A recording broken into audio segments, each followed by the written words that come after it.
கர்த்தருடைய பிள்ளைகளே, உங்கள் ஒவ்வொருவருக்கும் என் ஆண்டவராகிய இயேசு கிறிஸ்துவின் நாமத்தில் நான் வாழ்த்துக்களை தெரிவித்துக் கொள்கிறேன். இந்த நாளிலும் எல்லாராலும் ஒதுக்கப்பட்டு, எல்லாராலும் வெறுக்கப்பட்டு, பிரயோஜனமற்றவள் என்று உங்களை குறித்து அவதூறாய் பேசி, அவதூறை பருப்பி, ஒன்றுக்கும் பிரயோஜனமற்றவர்களாய் உங்களை மாற்றி ஏளனம் பண்ணி கொண்டிருக்கிறார்களா? பயப்படாதிருங்கள், கலங்காதிருங்கள். இயேசு உங்களுடைய கண்ணீரை காண்கிறார், உங்களுடைய சத்தத்தை கேட்கிறார்.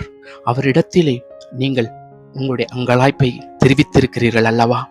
தேவன் உங்களுக்கு பதில் கொடுக்க வல்லவராயிருக்கிறார். பயப்பட வேண்டாம். நீங்கள் உங்களுடைய ரகசியங்களை எல்லாம் தேவனிடத்திலே தெரியப்படுத்தியிருக்கிறீர்கள். உங்களை அவமானப்படுத்துகிறவர்களை குறித்து பயப்பட வேண்டாம். உங்களை நிந்திக்கிறவர்களை குறித்து பயப்பட வேண்டாம். நாளைக்கு கர்த்தர் செய்ய போகிற அதிசயம் மிகவும் மகிமையுள்ளதாக இருக்கும். நீங்கள், என் தேவன் எனக்கு நிச்சயமாய் என் எதிர்காலத்தை என் தேவன் வைத்திருக்கிறார். கர்த்தர் நிச்சயமாய் என்னை உயர்த்துவார். எந்த கண்கள் என்னை அசட்டை பண்ணுகிறதோ, எவர்களுடைய வாய்கள் எல்லாம் என்னை அவமானப்படுத்துகிறதோ, அவர்களுடைய கண்களுக்கு முன்பதாக, அவர்களுடைய வாய்களுக்கு முன்பதாக என் தேவன் என்னை மேன்மைப்படுத்துவார் என்று விசுவாசத்தை விட்டு விடாதிருங்கள். கர்த்தர் நிச்சயம் உங்களுக்கு உதவி செய்ய வல்லவராயிருக்கிறார். எப்படி? சங்கீதம் 118வது அதிகாரம் 22வது வசனம், 23வது வசனம் என்ன சொல்லுகிறது? வீடு கட்டுகிறவர்கள் ஆகாதென்று தள்ளின கல்லே மூளைக்கு தலைக்கல்லாய் மாறிற்று. அது கர்த்தராலே ஆயிற்று. அது நம்முடைய கண்களுக்கு ஆச்சரியமாய் இருக்கிறது என்று சொல்லுகிறார். ஆம், எல்லாருடைய கண்களும் ஆச்சரியப்படும்படியாக உங்களை ஆகாதவர்கள் என்று தள்ளி இருக்கலாம். உங்கள் சொந்தங்களே உங்களை புறம்பே தள்ளி போட்டிருக்கலாம். உங்கள் சகோதரர்கள், சகோதரிகளை, கூட பிறந்தவர்களே, உங்கள் உறவினர்களே, உங்கள் குடும்பமே உங்களை தூர தள்ளி இருக்கலாம். இவளால் பிரயோஜனமே கிடையாது என்று சொல்லி தீண்டத்தகாதவர்களைப் போல உங்களை பார்த்து கொண்டிருக்கலாம். எந்த ஒரு காரியத்திற்கும் உங்களை புறம்பாக்கி போட்டு இருக்கலாம். உங்கள் மனம் உடைந்து போயிருக்கலாம். எதிலும் என்னை அழைக்க மாட்டேங்கிறார்களே, எல்லாவற்றிலும் என்னை வெறுத்து ஒதுக்குகிறார்களே என்று நினைத்து கொண்டிருக்கலாம். உங்களுடைய ஏழ்மையை பார்த்து, உங்களுடைய தரித்திரத்தை பார்த்து ஜனங்கள் அப்படி செய்கிறார்களா? உங்களோடு கூட இருக்கிறவர்கள் அப்படி செய்கிறார்களா? மனம் பதற்றம் அடைய வேண்டாம். தேவன் நிச்சயமாகவே உன்னுடைய அங்கலாய்ப்புக்கு ஒரு முடிவை வைத்திருக்கிறார்.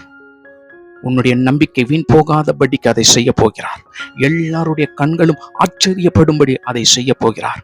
யார் யார் உங்களை துரத்தினார்களோ, யார் யார் உங்களை வெறுத்து ஒதுக்கினார்களோ, அவர்கள் பட்சத்தில் இருக்கும்படி உங்களை அழைப்பார்கள்.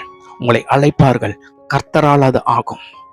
யார்களெல்லாம் உங்களை தரித்திரன், இவன் பிரயோஜனம் இல்லாதவன், இவன் எல்லாவற்றையும் இழந்து தரித்திரனாய் காணப்படுகிறான், இவன் வந்தால் நம்மிடத்திலிருந்து பொருட்களை கேட்பான் என்று சொல்லி உங்களை தூரப்படுத்துகிறார்கள் அல்லவா? அவர்கள் முன்பதாக கர்த்தர் உங்களை மேன்மையாக வைக்கப் போகிறார். நீங்கள் இழந்தவைகளை எல்லாம் இரட்டத்தனையாய் பெற்றுக்கொள்ளப் போகிறீர்கள்.